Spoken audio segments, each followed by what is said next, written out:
हम यहाँ पर आए हैं यूनिसेफ की तरफ से। एक बड़ा अच्छा इनिशिएटिव लिया गया है एडोलेसेंट बच्चों के लिए, ना सिर्फ लड़कियों के लिए। यूनिसेफ के साथ मेरा रिश्ता ऑलमोस्ट 10 साल से चलता आ रहा है। मैंने बहुत काम किया है यूनिसेफ के साथ। इस देश में काफ़ी राज्यों में गई हूँ, बच्चों से मुलाकात हुई है। गर्ल चाइल्ड के साथ हमने बहुत काम किया है, चाहे वो एजुकेशन हो या उसका विकास हो। आई थिंक आज मैं इस मुद्दे को बहुत इम्पोर्टेंट और करीब समझती हूँ अपने, क्योंकि जब मैं पूरी दुनिया ट्रैवल करती हूँ और अपने देश के बारे में बात करती हूँ और मैं इंटरनेशनली काफ़ी आजकल ट्रैवल करने लगी हूँ, तो जब अपने देश के बारे में बात करती हूँ सबसे ज़्यादा लोग मुझसे कहते हैं कि इंडिया इतना यंग देश है। हमारे ऑलमोस्ट 60% लोग अंडर द एज ऑफ 25-35 हैं। बहुत यंग कंट्री है। तो इस यंग कंट्री का सबसे ज़्यादा पोटेंशियल क्या होगा?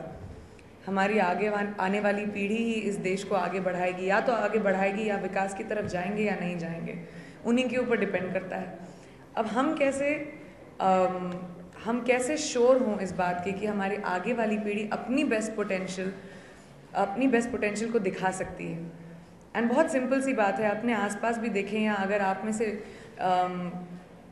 में से एटलीस्ट 50% लोग इस कमरे में बैठे हुए अनीमिक होंगे, आपको पता भी नहीं होगा।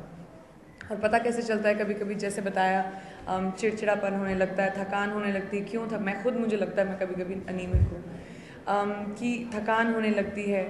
जब हम कहते हैं हमारे बच्चे लंबे नहीं हो रहे, लड़के बड़े नहीं होते। अभी मैं यूनिसेफ के ऑफिस में गई थी और मैं वहाँ पे मॉडर्न स्कूल और भोपाल के काफ़ी स्कूलों के बच्चों से मिली और उनके साथ वक्त बिताया। और 8वीं स्टैंडर्ड और 9th स्टैंडर्ड के जो बच्चे थे, लड़के थे, उनकी हाइट इतनी कम थी जितनी 8th, 9th, 10th स्टैंडर्ड के लड़कों की नहीं होनी चाहिए।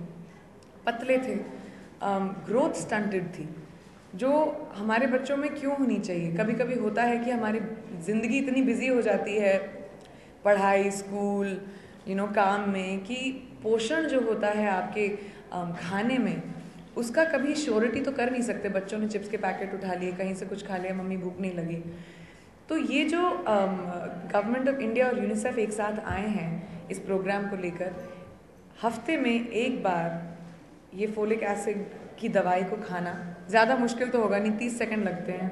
दवाई को लीजिए मुंह में, और वो दवाई भी नहीं है, एक तरह का फूड सप्लीमेंट है जो आयरन जिसकी कमी है हमारी बॉडी में, उसको हमारी बॉडी में फिर से वापस लाता है, चाहे हम पोषक खाना खा पाएँ या नहीं। तो आई थिंक ये जो इनिशिएटिव है, ये एक तरह से श्योरिटी देता है हमें कि हमारे आने वाली पीढ़ी अपनी बेस्ट पोटेंशियल में परफॉर्म करेगी। अब वो अच्छा होगा या बुरा, वो तो हमारी अपब्रिंगिंग पे डिपेंड करता है, लेकिन एटलीस्ट वो अपनी बेस्ट पोटेंशियल तक परफॉर्म करेगी। और हम अपनी पीढ़ी, अपनी जनरेशन और अपने देश के लिए सबसे ज़्यादा यही कर सकते हैं। तो मैं यूनिसेफ की बहुत शुक्रगुजार हूँ, और गवर्नमेंट ऑफ इंडिया की भी, कि आप मुझे यहाँ लाए। और मध्य प्रदेश में वैसे भी मैं हूँ, भोपाल में गंगा जल 2 की शूटिंग कर रही हूँ। तो आई थिंक इसको और सब चीज़ें साथ में आ गई, and I am very happy to be है। और आप सब अगर इस मैसेज को दूर तक लेकर जाएं, बाहर तक लेकर जाएं, तो हमारे लिए बहुत अच्छा होगा, हम सब के लिए बहुत अच्छा होगा।